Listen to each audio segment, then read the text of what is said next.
ওই তো একটা কোচিং সেন্টারে যাচ্ছি, লাইব্রেরি থেকে যত পারছি বইপত্র নিচ্ছি, কোয়েশ্চেন আনসার্স দেখছি, কোয়েশ্চেন্স সলভ করছি, এই আর কি মোটামুটি। দেখ, এই সমস্ত কম্পিটিটিভ এক্সামে অনেকেই একবারে সাকসেসফুল হতে পারে না। তোর মধ্যে সেই টেনাসিটি আছে যে তুই আবার? জানি না, সত্যি যদি এরকম কিছু হয় আমি বোধহয়। এই বস। এত মুষড়ে পড়লে চলবে কি করে? এত উইক নার্ভ নিয়ে তুই?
ছেলেটা বেসিক্যালি ইঞ্জিনিয়ারিং এর স্টুডেন্ট, ব্রিলিয়েন্ট। কোয়ালিটি কি জানিস তো, খুব ভালো পড়ায়। তোর মতো? আমার থেকে অনেক ভালো। ছেলেটা অধ্যাপক নয়। দেখ, অনেকেই অধ্যাপক আছেন কিন্তু তারা হয়তো প্রপারলি অধ্যাপনাটা করতে পারেন না। এই ছেলেটা সেই গুণটা আছে, খুব ভালো পড়াতে পারে। তাহলে তো ভালো, তুই বরঞ্চ ওর সাথে যোগাযোগ কর।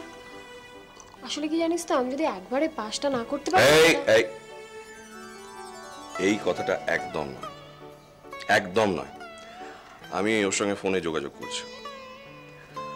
আমার কি মনে হয় জানিস, তুই শুধু পাস করবি না, তুই ব্রিলিয়েন্ট রেজাল্ট করবি।